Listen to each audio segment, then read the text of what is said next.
El camión de carga detuvo su marcha, dejando a Renata Castillo y a sus 4 hijos al pie de la sierra, junto a un letrero desgastado que apenas indicaba San Pedro de la Sierra.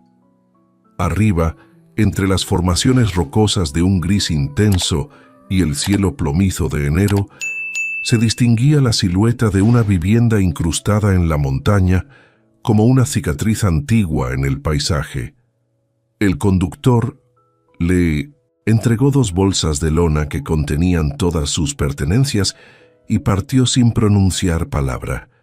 El polvo del camino cubrió sus zapatos rotos. Los niños observaban la altura con ojos llenos de temor. Gabriela, la mayor, de 14 años, sostenía en brazos al más pequeño, Toño, de apenas 5. Los gemelos, Rubén y Esteban, de 11, se aferraban a las correas de las bolsas como si temieran caerse del mundo. El viento helado soplaba desde las cumbres de la región, trayendo consigo el aroma a pino y a piedra mojada. «Mamá, ¿de verdad viviremos allí?», preguntó Gabriela con voz temblorosa. Renata no respondió de inmediato. Apretó los labios y se ajustó el rebozo oscuro que cubría sus hombros. 40 años había trabajado para la familia Delgado, dedicándose a la limpieza, la cocina y el cuidado de sus hijos y nietos, sin un solo día de descanso, sin haber logrado ahorrar un solo peso. Cuando su esposo, Joaquín, falleció 4 años atrás en ese mismo rancho, víctima de un infarto mientras cargaba sacos de maíz bajo el sol de agosto, ella continuó trabajando, pues, ¿qué otra opción tenía? 4 bocas que alimentar y ningún lugar a donde ir. Hace 3 semanas, finalmente encontró el valor para solicitar a la patrona su liquidación. Doña Laura Delgado la había mirado como si hubiera pedido lo imposible. ¿Liquidación? Ay, Renata, qué ocurrencias. No tenemos efectivo. Ya sabes cómo están las cosas. Pero, señora, 40 años, intentó decir Renata.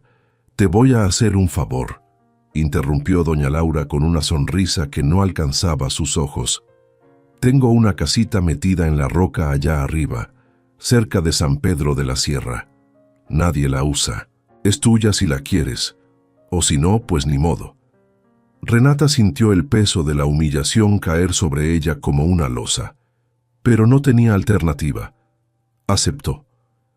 Ahora, mientras comenzaba a ascender por el sendero empinado, cargando una de las bolsas y llevando a Toño de la mano, escuchó las risas de 2 ancianas que bajaban con leña al hombro. «Mira, mira, van para la casa del diablo», comentó una. «Ni las cabras quieren vivir ahí», se rió la otra. Renata aceleró el paso. Los niños la seguían jadeando. El camino serpenteaba entre peñascos gigantes y arbustos espinosos. Con cada paso, el viento se hacía más intenso. Tardaron casi 1 hora en llegar.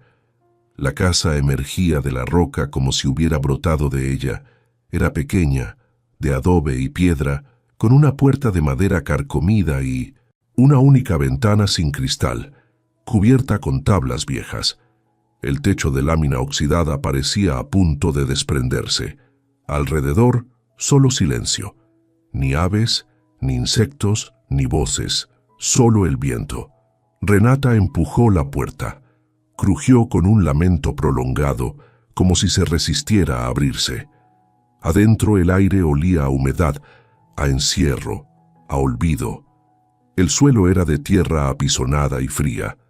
No había muebles, solo una olla, vieja volcada en un rincón y una viga rota que colgaba del techo. Las paredes de piedra transpiraban agua. Los niños entraron despacio, apiñándose unos contra otros. «Mamá, aquí huele mal», murmuró Rubén. «No hay camas», susurró Esteban. Gabriela abrazó a Toño, quien comenzó a llorar en silencio. Renata dejó caer las bolsas y permaneció inmóvil en el centro de aquel lugar.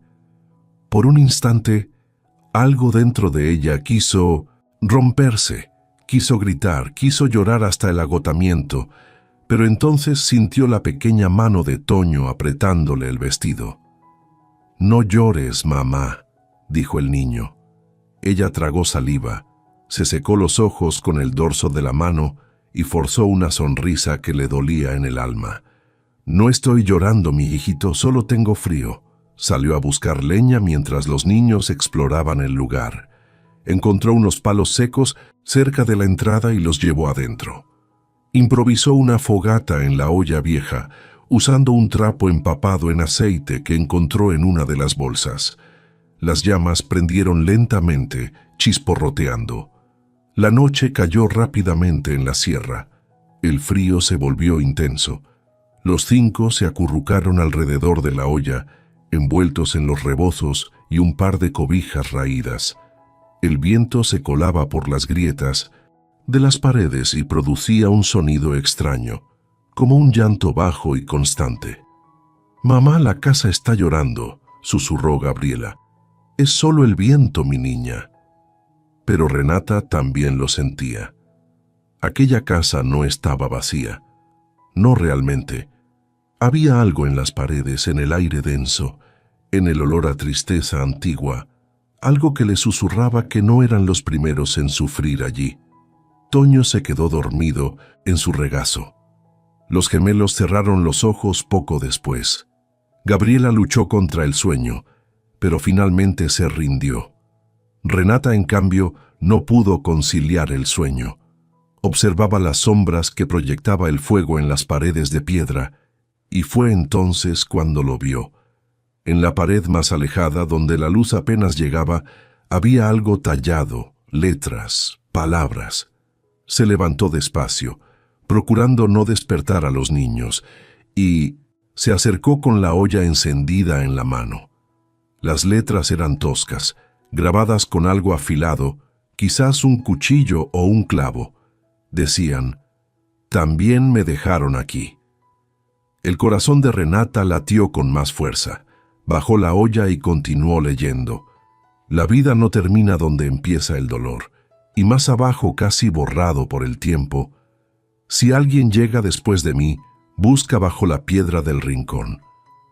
Renata volteó hacia el rincón señalado. Allí, medio enterrada en el suelo de tierra, había una piedra plana más grande que las demás. Se arrodilló. Con las manos temblorosas, comenzó a escarbar alrededor de la piedra.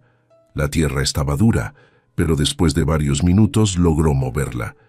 Debajo había un hueco pequeño y en el hueco, envuelta en un trapo viejo, una cajita de metal. Renata la sacó con cuidado. Pesaba poco. La abrió. Adentro había una carta doblada, amarillenta, escrita con tinta desvanecida, y junto a ella un mapa dibujado a mano.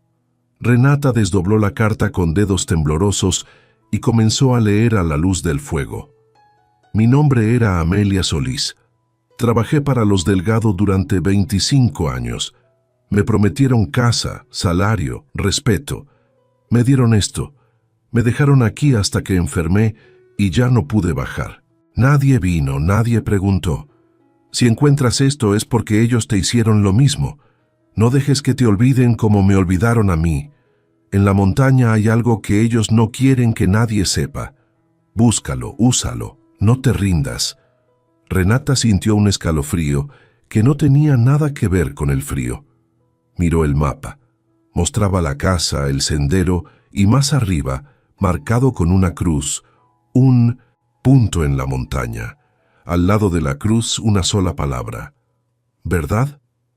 Afuera el viento aulló con más fuerza y en la oscuridad de la sierra algo crujió entre las rocas. Renata no durmió esa noche. Se quedó sentada junto al fuego moribundo con la carta de Amelia en las manos y el mapa extendido sobre sus rodillas. Las palabras de aquella mujer fallecida resonaban en su cabeza como campanas. «Me dejaron aquí hasta que enfermé». ¿Cuánto tiempo había pasado Amelia sola en esta casa de piedra, esperando ayuda que nunca llegó? ¿Cuántos días?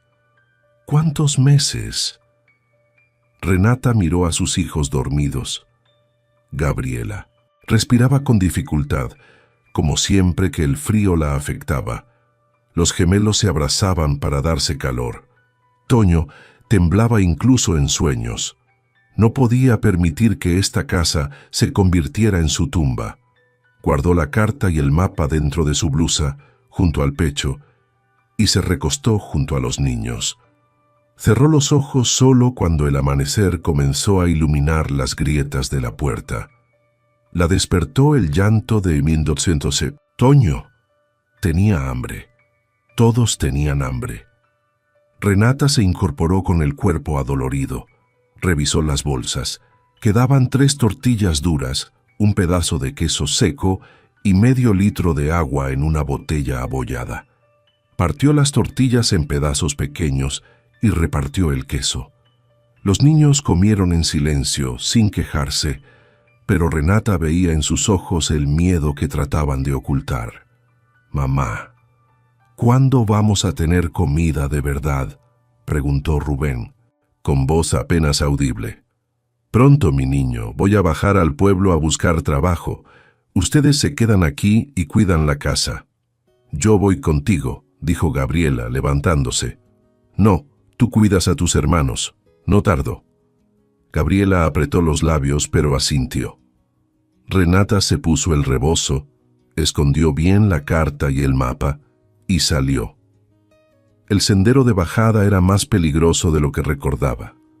Las piedras sueltas rodaban bajo sus pies. 2 veces estuvo a punto de caer. Cuando llegó a la aldea del Murmullo, ya eran casi las 10 de la mañana. Era un conjunto de casas de adobe alrededor de una pequeña plaza, con una iglesia modesta y una tienda de abarrotes. Había un taller mecánico, una cantina cerrada y una caseta de teléfonos públicos. En la plaza, 3 mujeres conversaban junto a la fuente seca. Renata se acercó con cautela. «Buenos días», saludó. Las mujeres la miraron de arriba abajo. Una de ellas, corpulenta y de ojos pequeños, sonrió con malicia. «Ah, tú eres la que se metió a la casa de la Roca». «Sí, señora. Busco trabajo, lo que sea. Lavar, cocinar, limpiar». «Aquí no hay trabajo», interrumpió otra, delgada y con el cabello recogido en una trenza. «Y menos para gente de fuera. Yo no soy de fuera, soy de la región. Trabajé muchos años en el rancho de los Delgado». Las 3 mujeres intercambiaron miradas. La corpulenta se rió por lo bajo. «Ah, claro, los Delgado. Esos sí que saben cómo tratar a la gente». «¿Qué quiere decir?» «Nada, nada. Solo que, bueno, no eres la primera que mandan a esa casa. Hace años hubo otra, una tal Amelia. También trabajó para ellos, también terminó ahí arriba y también...». La mujer no terminó la frase, solo movió la cabeza con lástima. Renata sintió un nudo en el estómago. ¿Qué le pasó a Amelia? Se enfermó, tosía sangre, bajó un par de veces a pedir ayuda, pero nadie quiso meterse con los Delgado. Un día dejó de bajar. Dicen que murió sola en esa casa. Nunca encontraron el cuerpo. El silencio que siguió fue pesado como plomo. ¿Y los Delgado vinieron a buscarla? «Los Delgado nunca vienen a Aldea del Murmullo», dijo la mujer delgada con desprecio. «Para ellos esto no existe, y la gente que trabaja para ellos tampoco». Renata tragó saliva, apretó los puños dentro del rebozo. «¿Hay algún lugar donde pueda conseguir comida? Tengo 4 niños». La corpulenta suspiró. «Ve a la tienda de don Luis, dile que te fíe algo, pero no esperes milagros. Aquí todos estamos jodidos». Renata dio las gracias y caminó hacia la tienda. Era un cuarto oscuro con estantes medio vacíos. Don Luis era un anciano encorvado que la miró con desconfianza. «No fío a desconocidos», dijo antes de que Renata pudiera hablar. «Por favor, señor, tengo niños. Le pagaré en cuanto consiga trabajo». «Trabajo, aquí no hay trabajo, vete a otro lado». «No puedo irme. No tengo dinero para el camión». El anciano la estudió un momento, luego suspiró y puso sobre el mostrador 1 kilo de frijol, 3 latas de sardinas y un paquete de galletas. Esto es todo y me lo pagas cuando puedas. Si no puedes, ni modo, pero no vuelvas a pedirme más». Renata sintió que los ojos se le llenaban de lágrimas. «Gracias, señor. Dios se lo pague». Subió de regreso con las provisiones apretadas contra el pecho. El sol estaba alto y el calor la hacía sudar, pero no se detuvo. Cuando llegó a la casa, los niños la recibieron con abrazos. «¡Mamá!», gritó Toño. Renata preparó frijoles en la olla sobre el fuego. No tenían sal, pero al menos era comida caliente. Los niños comieron con desesperación. Gabriela lloró mientras masticaba. «Gracias, mamá», susurró. Esa tarde, cuando los niños salieron a explorar los alrededores de la casa, Renata sacó el mapa y lo estudió con cuidado. La cruz estaba marcada en un punto al norte, subiendo por la montaña, quizás a 1 hora de caminata. ¿Qué habría allí? ¿Y por qué Amelia lo había marcado como verdad? Decidió que iría al día siguiente, al amanecer, antes de que los niños despertaran. Pero esa noche, mientras todos dormían, Rubén se despertó sobresaltado. «Mamá, mamá, ¿qué pasa, mi niño?» Escuché algo como si alguien estuviera raspando la pared. Renata se incorporó, aguzó el oído y entonces lo escuchó. Un rasguño lento, constante, que venía de la pared del fondo, la misma donde estaban las inscripciones. Se levantó con el corazón golpeándole el pecho, tomó un palo de la fogata y se acercó a la pared. El sonido se detuvo. Puso la mano sobre la piedra. Estaba fría, pero entonces sintió algo extraño, una corriente de aire muy ligera. Empujó la piedra con fuerza. No se movió. Probó con otra tampoco, pero en la tercera sintió que cedía un poco. Llamó a Gabriela. «¡Ayúdame!». Entre las dos se empujaron. La piedra se movió hacia adentro con un crujido sordo y detrás de ella se abrió un hueco negro que olía a tierra húmeda y a algo más, algo antiguo. Renata metió el palo encendido en el hueco. La luz iluminó un espacio estrecho. No era un cuarto, era un túnel. Y en la pared del túnel, grabadas con la misma letra tosca de las inscripciones, había más palabras. «No confíen en nadie. Ellos mienten, ellos matan. Busquen la verdad antes de que los encuentren a ustedes». Renata retiró el palo. Cerró el hueco empujando la piedra de vuelta, miró a Gabriela. La niña estaba pálida. «Mamá, ¿qué es esto?». Renata no respondió, pero en ese momento supo que Amelia no había muerto. De enfermedad. Y supo que los Delgado no les habían dado esta casa por caridad. Les habían dado una trampa. Renata no volvió a dormir esa noche. Se quedó sentada frente a la pared cerrada con el palo de la fogata en las manos, vigilando. Gabriela se durmió a su lado, agotada por el miedo. Los gemelos y Toño roncaban suavemente, ajenos a todo. Pero Renata no podía apartar de su mente las palabras grabadas en el túnel. «Ellos mienten, ellos matan». Cuando el primer rayo de luz atravesó la ventana sin vidrio, Renata se levantó con cuidado, se puso el rebozo, guardó el mapa dentro de la blusa y salió sin hacer ruido. El aire de la sierra estaba helado y limpio. El sol apenas asomaba detrás de las montañas, tiñendo el cielo de naranja y violeta. Siguió el mapa hacia el norte. El sendero se volvía más empinado, más salvaje. Los arbustos espinosos le arañaban las piernas. Las piedras sueltas rodaban bajo sus pies, pero no se detuvo. Subió durante casi 1 hora, jadeando con el pecho ardiendo, hasta que llegó a un claro rodeado de rocas enormes. En el centro del claro había un montículo de tierra y piedras que parecía haber sido removido recientemente. No era natural. Alguien había cavado allí y alguien había vuelto a tapar. Renata se arrodilló y comenzó a escarbar con las manos. La tierra estaba suelta en la superficie, pero más abajo se volvía dura y compacta. Las uñas se le rompieron, los dedos le sangraban, pero siguió cavando. Después de media hora, sus dedos tocaron algo sólido. Metal. Escarbó más rápido. Era un cofre pequeño de hierro oxidado, con un candado viejo que se rompió al primer tirón. Renata abrió la tapa con manos temblorosas. Adentro había un fajo de papeles amarillentos atados con un cordel. Los desató con cuidado. Eran contratos, recibos, cartas, y todos llevaban el sello de la familia Delgado. Empezó a leer. El primer documento era un contrato de trabajo firmado por Amelia Solís, fechado 30 años atrás. Prometía un salario mensual de 1,500 pesos, vivienda digna y atención médica. Al margen, con letra distinta, alguien había escrito: nunca pagado. El segundo documento era un recibo firmado por el patrón, don Óscar Delgado, reconociendo una deuda de 42,000 pesos con Amelia por salarios atrasados.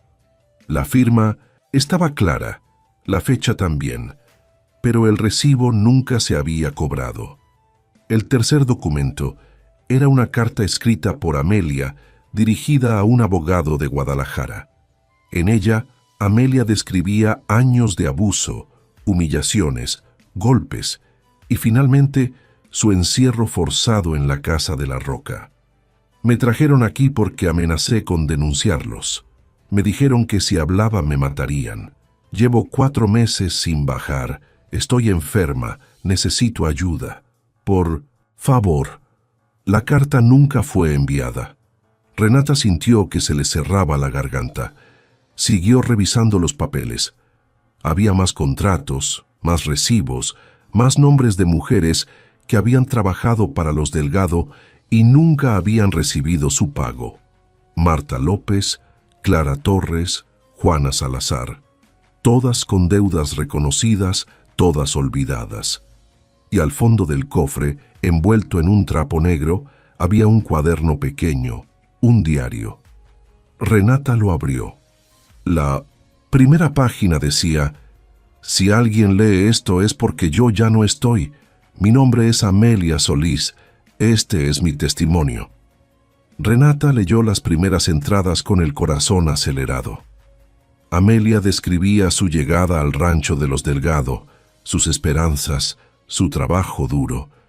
Luego venían las quejas, los maltratos, las promesas rotas y después las amenazas. Don Óscar me dijo que si hablaba con alguien del pueblo me echaría. A los perros. Doña Laura me escupió en la cara y me dijo que yo no era nadie, que nunca había sido nadie. Más adelante, la letra se volvía temblorosa. Me trajeron a la casa de la Roca hace 6 meses. Dijeron que era temporal, que solo hasta que se calmaran las cosas. Pero nadie ha venido. Estoy enferma, toso sangre, tengo fiebre, no puedo bajar sola. La última entrada estaba fechada 2 meses después. Ya no puedo escribir más. Las manos me tiemblan. Dejo esto aquí para que alguien sepa la verdad. Los Delgados son mentirosos, son ladrones, y si alguien se atreve a enfrentarlos, son asesinos. Renata cerró el diario y lo apretó contra su pecho. Las lágrimas le corrían por las mejillas. Amelia había muerto sola, abandonada, traicionada, y nadie había pagado por ello. Guardó todo de vuelta en el cofre, lo cerró y lo cargó con esfuerzo. Pesaba, pero no iba a dejarlo allí. Bajó por el sendero con cuidado, resbalando en algunos tramos, pero sin soltar el cofre. Cuando llegó a la casa, los niños ya estaban despiertos. Gabriela había preparado agua caliente con las últimas brasas de la fogata. «Mamá, ¿dónde estabas?», preguntó con preocupación. «Fui a buscar algo importante». Renata dejó el cofre en el suelo y se sentó. Los niños se acercaron con curiosidad. ¿Qué es eso?, preguntó Rubén. Es la verdad, respondió Renata con voz firme. La verdad que alguien quiso esconder. Esa tarde, mientras los niños jugaban afuera, Renata revisó cada papel del cofre una y otra vez. Memorizó los nombres, las fechas, las firmas. Todo estaba allí. Pruebas de que los Delgado habían explotado a decenas de mujeres durante años. Pruebas de que le debían dinero a ella también. 40 años de trabajo y ni un solo peso pagado. Pero entonces escuchó voces afuera. Se asomó por la ventana. 2 hombres subían por el sendero.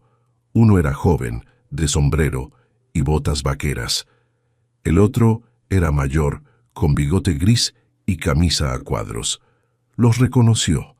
Eran empleados del rancho Delgado. Renata escondió el cofre rápidamente detrás de la pared suelta en el hueco del túnel. Empujó la piedra de vuelta, luego salió a recibirlos. «Buenas tardes», dijo con voz tranquila, aunque el corazón le latía con fuerza. El hombre mayor la miró con desprecio. «Doña Laura nos mandó a ver cómo estabas. Dice que si ya te vas a ir o si todavía piensas quedarte». «Me voy a quedar, esta casa es mía». El joven sonrió con burla. «¿Tuya? No tienes papeles, mujer. Esto es propiedad de los Delgado. Te dejaron estar aquí de buena voluntad. Pero si doña Laura dice que te largues, te largas. Trabajé 40 años para esa familia. Me deben mi liquidación. Esta casa es parte del pago». «No hay ningún pago», gruñó el hombre mayor.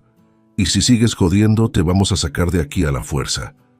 Los niños habían salido de entre las rocas y se acercaban despacio, asustados. Gabriela se puso frente a Toño protegiéndolo. Renata dio un paso adelante. «Si me tocan voy a gritar y todo el pueblo va a saber lo que hacen». El hombre mayor se rió. «¿El pueblo? A nadie le importas, vieja. Aquí nadie se mete con los Delgado». «Pues van a tener que meterse», dijo Renata con voz firme. «Porque yo no me voy». Los 2 hombres se miraron. El joven escupió al suelo. «Ya nos veremos», dijo con voz amenazante. Se dieron la vuelta y bajaron por el sendero.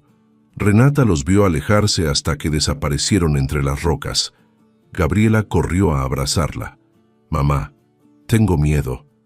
«Yo también, mi niña, pero no vamos a dejar que nos quiten lo poco que tenemos». Esa noche, Renata no encendió fogata. No quería que nadie supiera que estaban allí. Los 5 durmieron acurrucados en la oscuridad, en silencio. Pero a medianoche, Renata escuchó algo. Pasos afuera. Se levantó sin hacer ruido y se asomó por una grieta de la pared. A la luz de la luna, vio una silueta. Alguien rondaba la casa. Y entonces escuchó una voz. La voz de doña Laura Delgado, clara y fría como el hielo. «Esa mujer tiene algo que es mío y lo voy a recuperar aunque tenga que quemarla viva». Renata se quedó paralizada junto a la grieta, conteniendo la respiración. Afuera, doña Laura Delgado caminaba alrededor de la casa con pasos lentos y calculados. No venía sola. Renata alcanzaba a distinguir las siluetas de al menos 3 hombres más, todos con linternas que barrían las rocas y los arbustos. «Revisen bien», ordenó doña Laura con voz seca. «Si encontró algo tiene que estar aquí. Esa india no es tan lista como para esconderlo en otro lado». Renata apretó los puños. Sentía la rabia hirviéndole en el pecho, pero sabía que no podía hacer nada. Eran 4 contra ella y tenía que proteger a sus hijos. Se alejó de la grieta con cuidado y gateó hasta donde dormían los niños. Les tapó la boca uno por uno, despertándolos en silencio. Gabriela abrió los ojos con terror. Los gemelos temblaban. Toño comenzó a llorar, pero Renata lo apretó contra su pecho y le susurró al oído: «Shh, mi niño, silencio». Afuera, las voces se acercaban a la puerta. «Tiren la puerta, Jacinto», ordenó doña Laura. Se escuchó un golpe fuerte. La puerta crujió, Pero no cedió. Otro golpe y otro. Renata miró desesperada alrededor. No había salida, solo la ventana tapada con tablas y el túnel. «Gabriela, ayúdame», susurró. Entre las dos empujaron la piedra suelta de la pared. Se abrió el hueco oscuro. Renata sacó el cofre rápidamente y se lo dio a Gabriela. «Métanse todos rápido». «Mamá, ¿y tú?», preguntó Gabriela con voz quebrada.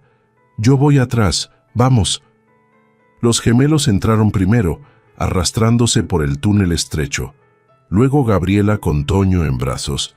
Renata entró de última y jaló la piedra desde adentro, cerrando el hueco, justo cuando la puerta de la casa se abrió de golpe. Adentro del túnel, la oscuridad era total. Renata no podía ver nada, pero sentía las paredes húmedas y frías rozándole los hombros. Escuchaba la respiración agitada de sus hijos adelante y afuera, las voces de los hombres registrando la casa.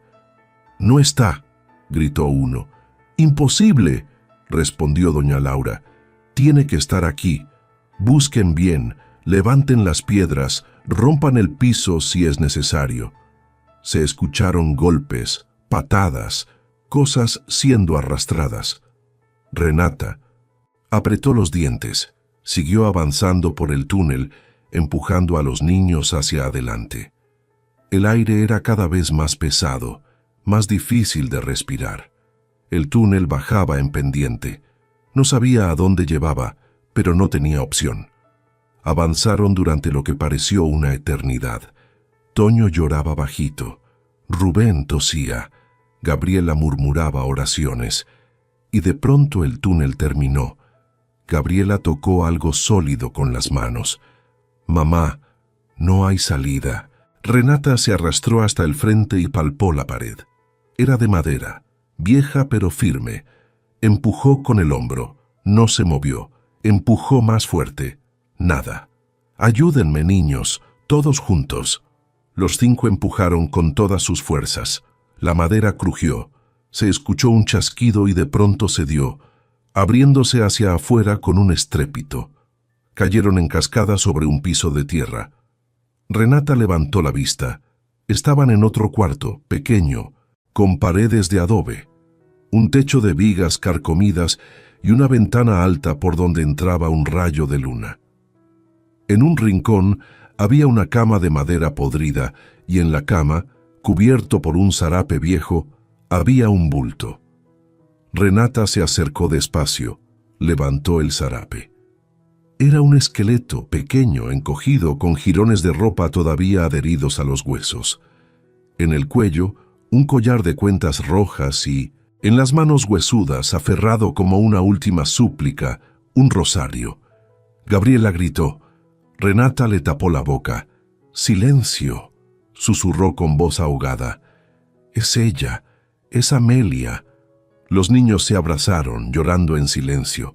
Renata sintió que algo se quebraba dentro de ella. Amelia no había muerto sola en la casa de la roca.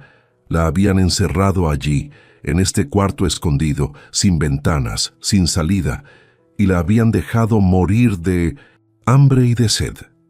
Renata cerró los ojos, apretó el cofre contra su pecho y en ese momento juró que doña Laura Delgado iba a pagar. Se levantó y revisó el cuarto. Había una puerta de madera en la pared opuesta. La empujó con cuidado. Daba a un pasillo estrecho y el pasillo a una escalera que subía. Subieron con cuidado. La escalera terminaba en una trampilla. Renata la empujó despacio. Salieron a un sótano abandonado y del sótano por otra escalera a una casa vieja en ruinas. Estaban en Aldea del Murmullo, en la parte baja del pueblo, detrás de la iglesia. Renata respiró hondo. Ya era casi el amanecer. Tenían que moverse rápido. «Gabriela, quédate aquí con tus hermanos. No salgan hasta que yo regrese». «Mamá, no te vayas», suplicó la niña. «Tengo que ir al juzgado. Esto tiene que terminar». «¡Hoy!». Salió de la casa en ruinas con el cofre bajo el brazo. Caminó por las calles vacías del pueblo hasta llegar a la caseta de teléfonos. Marcó el número del juzgado de Guadalajara que estaba pegado en la pared. Contestó una voz somnolienta. Juzgado Primero Civil. Bueno, necesito hablar con la jueza, es urgente. La jueza no atiende antes de las 9. Es un asesinato y sobre una familia que ha robado durante 30 años. Hubo un silencio al otro lado. Espere en línea. 5 minutos después, una voz de mujer firme y seria habló al teléfono. Soy la jueza Valeria Méndez. ¿Quién habla? Mi nombre es Renata Castillo.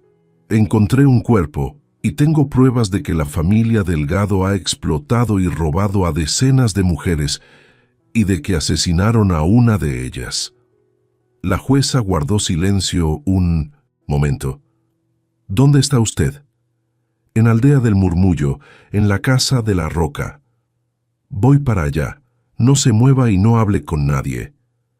Renata colgó. Regresó corriendo a la casa en ruinas.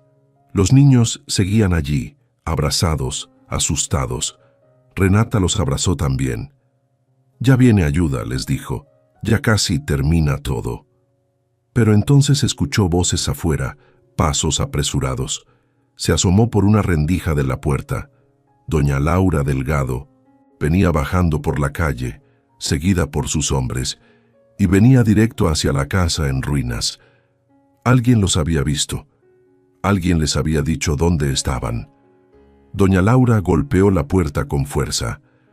Renata Castillo, sal ahora mismo o echo abajo esta puerta. Renata miró a sus hijos. Los niños temblaban.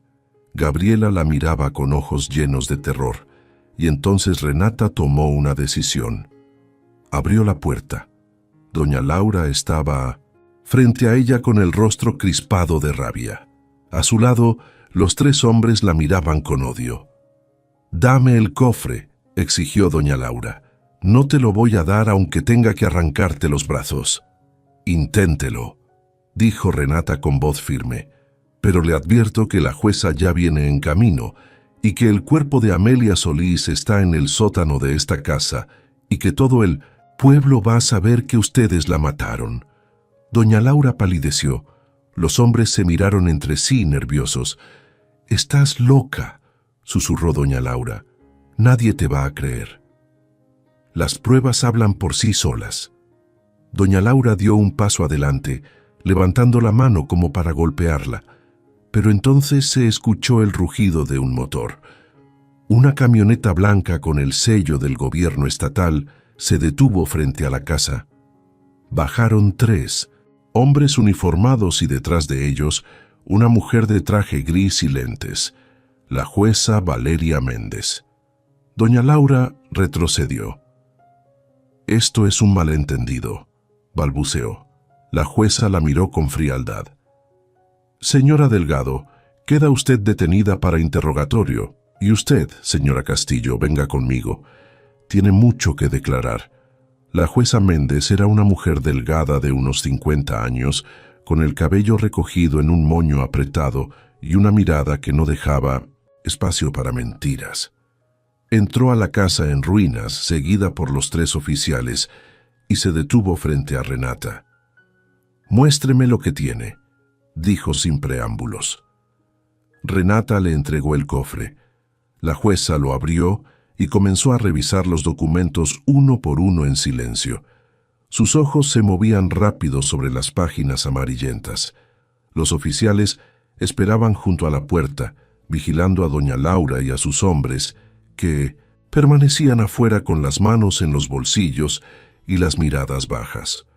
Cuando la jueza llegó al diario de Amelia, se detuvo. Leyó varias páginas sin parpadear. Luego cerró el cuaderno despacio y miró a Renata. «¿Dónde está el cuerpo?» «En el sótano, abajo de la trampilla». La jueza hizo una señal a uno de los oficiales. «Baje y verifique». El hombre desapareció por la escalera.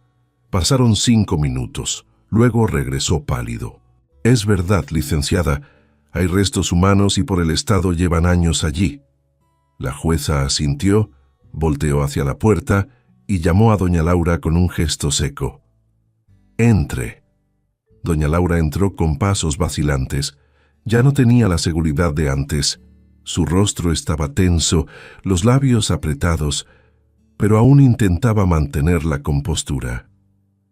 «Esto es un absurdo», dijo con voz temblorosa. «Esa mujer está inventando todo. Yo no sé nada de ningún cuerpo». La jueza la miró fijamente. «Señora Delgado, tengo aquí contratos firmados por usted y su esposo, recibos de deudas reconocidas y un diario donde Amelia Solís describe con detalle cómo fue encerrada en esta casa por órdenes directas de su familia. ¿Quiere decirme que todo esto es inventado? Esa mujer estaba loca, era una mentirosa, se fue sola, nosotros no tuvimos nada que ver». ¿Y por qué su cuerpo está encerrado en un sótano secreto debajo de una casa abandonada que pertenece a su familia? Doña Laura abrió la boca, pero no salió ninguna palabra. La jueza cerró el cofre y se puso de pie. «Señora Delgado, queda arrestada bajo sospecha de homicidio doloso y explotación laboral. Sus bienes quedan congelados hasta que termine la investigación y le advierto que si encuentro más pruebas de lo que sospecho, va a pasar el resto de su vida en la cárcel». Doña Laura palideció. Los oficiales se acercaron y le pusieron las esposas. Ella forcejeó gritando: «Esto es un error. Yo no hice nada. Fue mi esposo. Fue Óscar. Yo solo obedecía». «Pues entonces declare contra él», respondió la jueza con frialdad. «Llévensela». Los oficiales sacaron a doña Laura de la casa. Sus gritos se fueron apagando mientras la metían en la camioneta. Los 3 hombres que la acompañaban también fueron arrestados. La jueza se quedó sola con Renata y los niños. «Señora Castillo, necesito que venga conmigo a Guadalajara. Tiene que hacer una declaración formal y tenemos que revisar todos estos documentos con calma». «¿Y mis hijos?» «Vienen con usted. Les voy a conseguir un lugar seguro mientras dure la investigación. No se preocupe, ahora están bajo protección del Estado». Renata sintió que las piernas le temblaban, abrazó a sus hijos y por primera vez en días lloró sin contenerse. Gabriela lloraba con ella. Los gemelos se aferraban a su vestido. Toño le acariciaba la cara con sus manitas sucias. «Ya pasó, mamá», susurró el niño. «Ya pasó». Subieron a la camioneta. Renata miró por última vez la casa en ruinas y la montaña donde estaba la casa de la Roca, aquella casa que había sido su condena y su salvación, y pensó en Amelia, en su lucha solitaria, en su muerte injusta, y juró que su memoria no quedaría olvidada. El viaje a Guadalajara duró 3 horas. La jueza los llevó a un hotel modesto pero limpio. Les dieron 2 habitaciones, comida caliente y ropa nueva. Los niños se bañaron por primera vez en semanas. Renata también se miró al espejo y casi no se reconoció. Tenía el rostro demacrado, los ojos hundidos, el cabello enredado, pero en su mirada había algo nuevo, algo que no estaba antes: dignidad. Al día siguiente, Renata dio su declaración en el juzgado. Contó todo: los 40 años de trabajo sin pago, la muerte de su esposo, la oferta engañosa de la casa en la Roca, el descubrimiento del cofre, el túnel, el cuerpo de Amelia, todo. La jueza tomó notas sin interrumpir. Cuando Renata terminó, dejó la pluma sobre el escritorio y suspiró. «Señora Castillo, lo que le hicieron a usted y a esas otras mujeres es un crimen que no tiene perdón. Voy a hacer todo lo que esté en mi poder para que se haga justicia, pero necesito que usted sea fuerte, porque los Delgado tienen dinero y tienen contactos. Van a pelear, van a intentar comprar testigos, van a buscar la manera de salir libres». «No me importa», respondió Renata con voz firme. «Yo voy a pelear hasta el final. por mí, por Amelia y por todas las mujeres que sufrieron lo mismo. La jueza sonrió por primera vez. Eso es lo que quería escuchar. Durante las siguientes semanas, el caso se volvió público. Los periódicos de Guadalajara publicaron la historia. Aparecieron titulares escandalosos: familia Delgado acusada de explotación y asesinato. Viuda denuncia 40 años de esclavitud. Encuentran cuerpo de mujer en casa, secreta. Y con los titulares llegaron las testigos. Primero fue Marta López, una mujer de 60 años que había trabajado para los Delgado hacía 20 años. Luego Clara Torres, que todavía trabajaba en el rancho y fue despedida en cuanto se atrevió a hablar. Después Juana Salazar, que vivía en Durango, y tomó un camión de 2 días para llegar a declarar. Todas contaban la misma historia: promesas rotas, salarios robados, maltratos, humillaciones, amenazas. El escándalo creció. La prensa de Ciudad de México se interesó. Un reportero de Televisa fue a Aldea del Murmullo y entrevistó a los vecinos. La gente del pueblo, que antes callaba por miedo, ahora hablaba. Contaban cómo los Delgado controlaban todo, cómo castigaban a quien se les enfrentaba, cómo habían destruido familias enteras. Don Óscar Delgado fue arrestado en su rancho 2 semanas después. Intentó huir hacia la frontera, pero fue detenido en un retén. Cuando lo llevaron esposado frente a las cámaras, gritaba que todo era una conspiración. El juicio comenzó un mes después. Renata declaró frente a un jurado de 12 personas. Habló con voz clara, sin temblar. Contó su vida, su trabajo, su dolor, y mostró las pruebas: los contratos, los recibos, el diario de Amelia. Los abogados de los Delgado intentaron desacreditar todo. Dijeron que los documentos eran falsos, que Amelia era una mentirosa, que Renata estaba inventando todo por dinero. Pero entonces la jueza presentó el informe forense. Los restos de Amelia habían sido analizados. Causa de muerte: desnutrición severa y deshidratación. Tiempo de muerte: aproximadamente 25 años. Y en el sótano donde fue encontrada se hallaron huellas dactilares, huellas que coincidían con las de don Óscar Delgado. La sala estalló en murmullos. El abogado defensor intentó argumentar que las huellas podían ser viejas, de cuando la casa todavía se usaba. Pero entonces habló Juana Salazar. Declaró que ella misma había visto a don Óscar llevar comida al sótano hacía 25 años, que le había parecido extraño, que le había preguntado, y él le dijo que era para una perra enferma. Pero Juana nunca escuchó ladridos, solo llantos. El jurado deliberó durante 2 días. Cuando regresaron, el veredicto fue unánime: culpables. Don Óscar Delgado fue condenado a 30 años de prisión por homicidio doloso. Doña Laura a 15 años como cómplice, y ambos fueron obligados a pagar una indemnización de 2 millones de pesos a Renata Castillo y a las demás mujeres afectadas.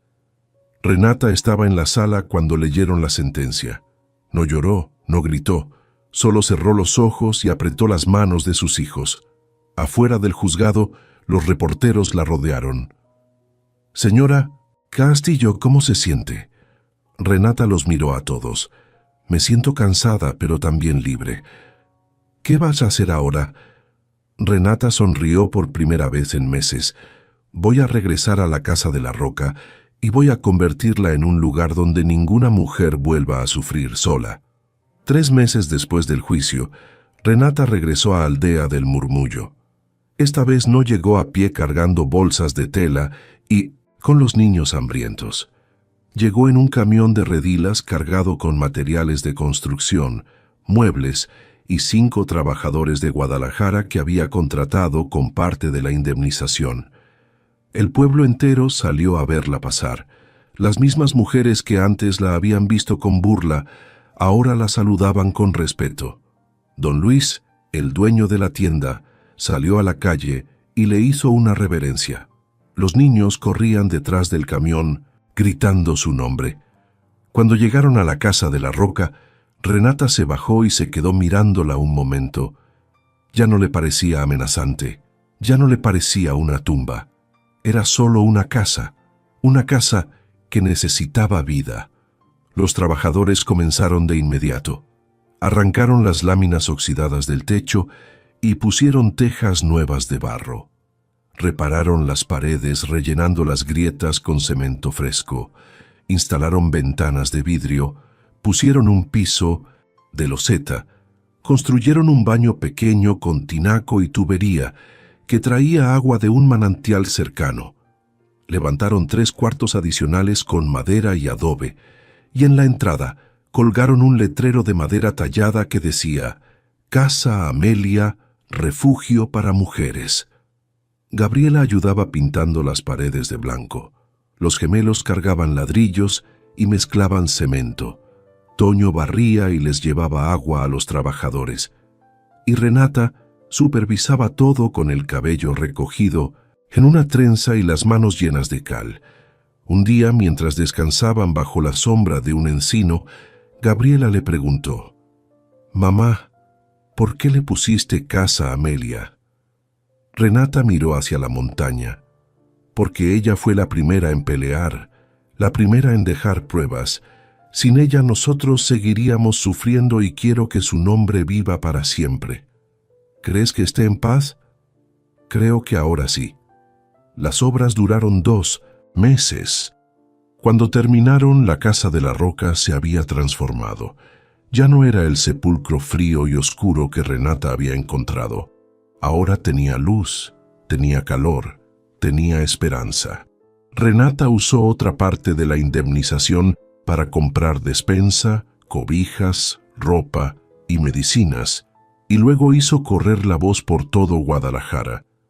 Cualquier mujer que necesitara ayuda, que hubiera sido maltratada, abandonada o explotada, podía llegar a la Casa Amelia.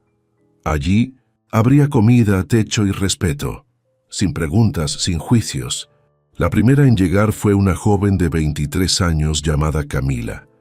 Venía de Parral con un ojo morado y el labio partido. Su esposo la golpeaba cada vez que bebía. Había intentado denunciarlo, pero la policía no le hizo caso. No tenía familia, no tenía dinero, no tenía a dónde ir. Renata la recibió en la puerta con los brazos abiertos. «Aquí está segura, mi niña. Pasa». Le dio un cuarto, comida caliente y ropa limpia. Camila lloró durante horas abrazada a Gabriela y por primera vez en meses durmió sin miedo. Luego llegó Antonia, una mujer de 40 años que había trabajado 12 años como empleada doméstica sin recibir un peso. Su patrona la había despedido sin liquidación y la amenazó con denunciarla por robo si hablaba. Renata la escuchó con paciencia y luego la llevó con un abogado de Guadalajara que trabajaba de manera gratuita para mujeres en situación vulnerable. Después llegó Mercedes, una viuda de 52 años que había sido echada de su casa por sus propios hijos porque querían vender el terreno. Llegó caminando desde Durango con los pies destrozados y el alma rota. Renata le curó las heridas, le dio un lugar permanente y le enseñó a tejer para que pudiera vender sus trabajos en el mercado del pueblo. Y así, una tras otra, las mujeres comenzaron a llegar. La aldea del Murmullo, que antes era un lugar de silencio y miedo, comenzó a cambiar. Las mujeres de la Casa Amelia bajaban los sábados al mercado para vender pan, bordados, mermeladas y artesanías. Con el dinero que ganaban, compraban más materiales y ayudaban a otras que llegaban sin nada. Se volvieron parte del pueblo y el pueblo las aceptó. Pero no todos estaban contentos. Un día de octubre, cuando Renata bajaba al pueblo por provisiones, se encontró con un hombre alto de bigote negro y sombrero tejano. Era el hermano de don Óscar Delgado. Se llamaba Marcos Delgado. «Renata Castillo», dijo con voz fría, «tenemos que hablar». Renata lo miró sin miedo. No tengo nada que hablar con usted. Mi hermano está en la cárcel por tu culpa. Su hermano está en la cárcel por asesino y ladrón. Yo solo dije la verdad. Marcos dio un paso hacia ella. Varias mujeres del mercado se acercaron formando un círculo protector alrededor de Renata. «Vas a pagar por esto», gruñó Marcos. «Tú y todos los que te apoyan. Voy a recuperar esa casa y te voy a dejar en la calle otra vez». Renata no retrocedió. «Esa casa es mía. Tengo los papeles y si intenta quitármela voy a denunciarlo como a su hermano. Los papeles se pueden quemar y los testigos se pueden callar». Una de las mujeres del mercado, la misma que antes se había burlado de Renata, levantó la voz. «Ya estuvo bueno, don Marcos, déjela en paz o llamo a la policía». Marcos miró alrededor. Más gente se había acercado. Hombres y mujeres, todos mirándolo con desaprobación. «Esto no se va a quedar así», dijo entre dientes. Se dio la vuelta y se fue. Renata respiró hondo. Las mujeres la rodearon preguntándole si estaba bien. Ella asintió, pero por dentro sabía que Marcos Delgado no iba a rendirse tan fácil. Esa noche, de regreso en la casa Amelia, Renata reunió a todas las mujeres que vivían allí. Eran ya 8. Les contó lo que había pasado. «Puede que intenten asustarnos, puede que intenten echarnos, pero no vamos a dejar que nos quiten lo que hemos construido. ¿Están conmigo?» Todas dijeron que sí. Gabriela, que ahora tenía 15 años y se había vuelto la mano derecha de su madre, habló con voz firme. «Si vienen, los enfrentamos juntas». Renata la abrazó. Esa misma semana comenzaron a pasar cosas extrañas. Una noche, alguien tiró piedras contra las ventanas. Otra noche encontraron la puerta del corral abierta y 2 gallinas muertas. Y una madrugada, Renata despertó por el olor a humo. Salió corriendo. Detrás de la casa, alguien había prendido fuego a un montón de leña y ramas secas. Las llamas lamían la pared de madera del cuarto nuevo. Renata gritó. Todas las mujeres salieron con cubetas de agua. Apagaron el fuego antes de que se extendiera, pero el mensaje era claro. Alguien quería quemarlas vivas. Al día siguiente Renata bajó de nuevo al pueblo, pero esta vez no fue sola. Llevó a las 8 mujeres con ella y juntas fueron a la caseta de policía. El agente de guardia, un hombre joven de apellido Reyes, las escuchó con atención. «Señora Castillo, esto es grave. Voy a poner vigilancia en la casa». «No, quiero vigilancia. Quiero que arresten a Marcos Delgado. No tenemos pruebas de que sea él. ¿Quién más va a ser?» El agente suspiró. «Mire, señora, los Delgado tienen abogados. Si lo arresto sin pruebas, me lo van a soltar en 2 horas y me van a demandar a mí. Necesito pruebas». Renata apretó los puños. «¿Y si nos quema la casa? Eso va a ser suficiente prueba». El agente bajó, la mirada incómodo. Renata salió de la caseta con las mujeres. Todas estaban asustadas, pero ninguna habló de irse. Esa noche Renata no durmió. Se sentó en la entrada de la casa con un machete sobre las piernas, vigilando. Gabriela se sentó a su lado con un palo grueso, y una por una las demás mujeres salieron y se sentaron también, formando un círculo protector alrededor de la casa Amelia. El viento soplaba frío desde la montaña, las estrellas brillaban en el cielo negro, y en el silencio de la sierra Renata supo que la pelea no había terminado, pero también supo que ya no estaba sola. Y entonces, en la oscuridad, escuchó el rugido de un motor acercándose por el camino. El rugido del motor se hacía cada vez más fuerte. Renata se puso de pie, apretando el machete. Las mujeres se levantaron también, formando una línea frente a la casa. Gabriela estaba junto a su madre con el palo en alto. Los gemelos salieron con piedras en las manos. Hasta Toño, con sus 6 años, cargaba un pedazo de madera.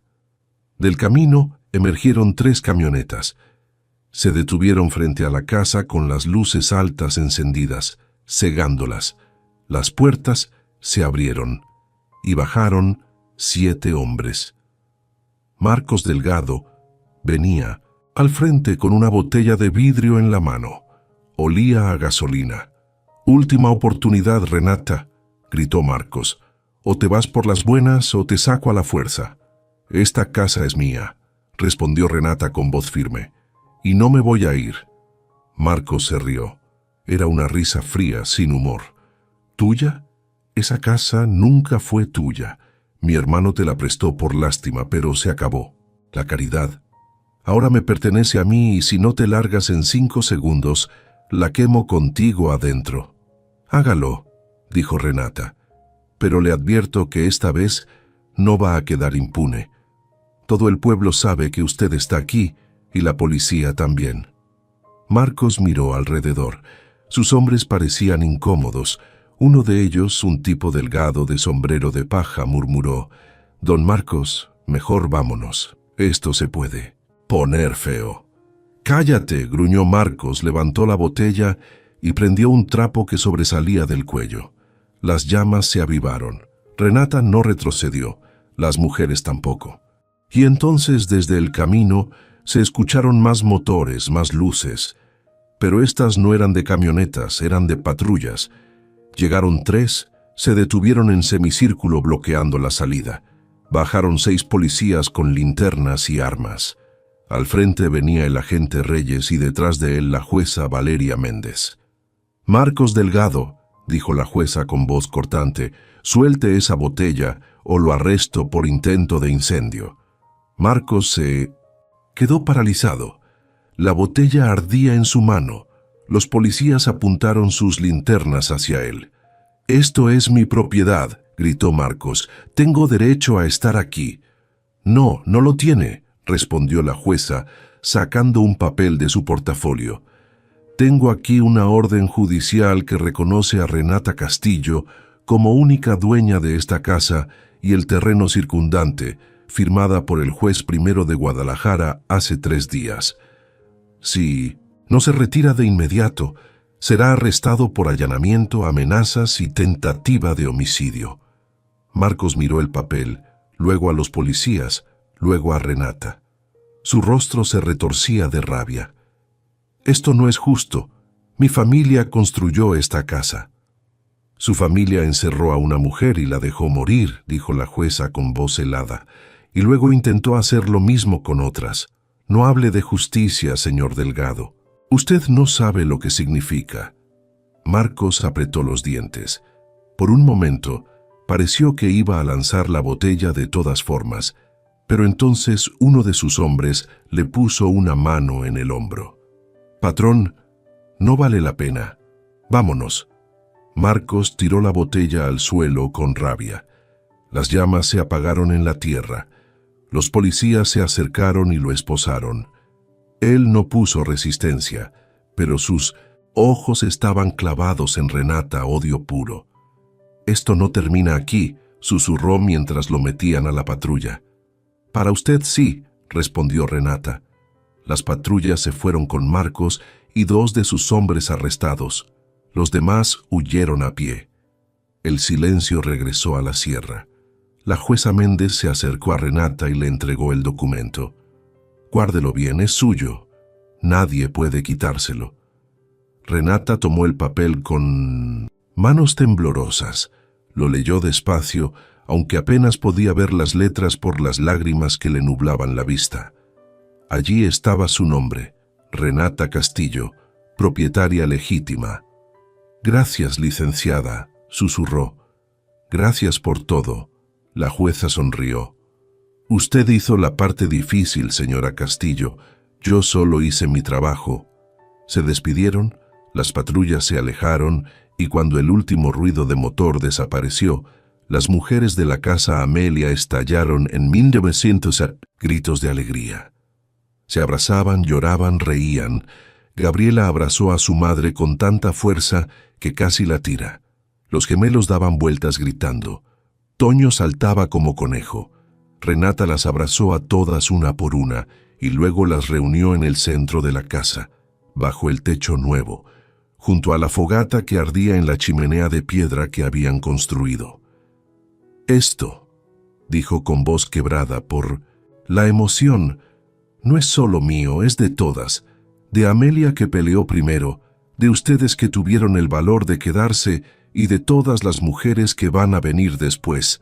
Aquí nadie vuelve a sufrir sola. Aquí nadie vuelve a ser olvidada. Las mujeres aplaudieron. Algunas lloraban, otras sonreían. Todas se sentían por primera vez en mucho tiempo seguras. Los meses que siguieron fueron de trabajo y crecimiento. La casa Amelia se llenó de vida. Llegaron más mujeres. Algunas se quedaban semanas, otras meses. Algunas se iban cuando encontraban trabajo o reconstruían sus vidas, pero todas dejaban algo. Una historia, una lección, una semilla de esperanza. Renata convirtió el túnel secreto en un pequeño museo.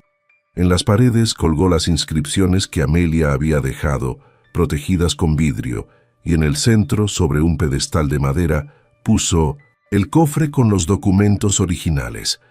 Cada mujer que llegaba podía leerlos, podía saber que no estaba sola, que otras habían peleado antes y que la justicia, aunque tardara, era posible.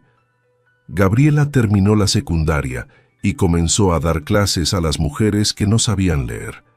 Los gemelos aprendieron carpintería y comenzaron a hacer muebles para vender en el mercado. Toño, ahora de 7 años, cuidaba las gallinas y el pequeño huerto que habían plantado detrás de la casa. La aldea del Murmullo cambió también. La casa Amelia se volvió un símbolo. La gente hablaba de ella con orgullo. Los comerciantes donaban comida. La iglesia organizaba colectas y las mujeres del pueblo que antes callaban por miedo, ahora hablaban, denunciaban abusos, pedían ayuda, se apoyaban entre sí. Un año después del juicio, Renata recibió una carta. Era de Marta López, una de las mujeres que había testificado contra los Delgado. Le contaba que había abierto una casa similar en Durango y que otras mujeres estaban haciendo lo mismo en Zacatecas, en Sonora, en Oaxaca. La semilla que Amelia había plantado con su sufrimiento y que Renata había regado con su valor, estaba creciendo por todo el país. Una tarde de diciembre, mientras el sol se ponía detrás de las montañas, Renata subió sola al claro donde había encontrado el cofre. Llevaba flores silvestres en las manos. Las puso sobre la tierra removida y se arrodilló. «Amelia», dijo en voz baja, «no sé si me escuchas, pero quiero que sepas que no moriste en vano. Tu nombre vive, tu lucha vive, y gracias a ti muchas mujeres tienen ahora lo que tú nunca tuviste, esperanza». El viento sopló suave entre los pinos y Renata sintió, aunque no podía explicarlo, que Amelia estaba en paz. Regresó a la casa cuando ya oscurecía. En la entrada colgaba el letrero de madera, «Casa Amelia, refugio para mujeres», y debajo, con letras más pequeñas que Gabriela había tallado esa mañana, una frase nueva: «La vida no termina donde empieza el dolor». Adentro preparaban la cena. Se escuchaban risas, conversaciones, el llanto de un bebé recién nacido de una de las refugiadas. La casa estaba llena de luz, de calor, de vida. Renata se detuvo en el umbral y miró todo aquello. Su corazón, que había estado roto durante tantos años, se sentía completo. Los niños corrieron a abrazarla. «Mamá, ¿ya vas a cenar?», preguntó Toño. «Sí, mi niño, ya voy». Entró, cerró la puerta y por primera vez en 40 años, Renata Castillo sintió que estaba en casa.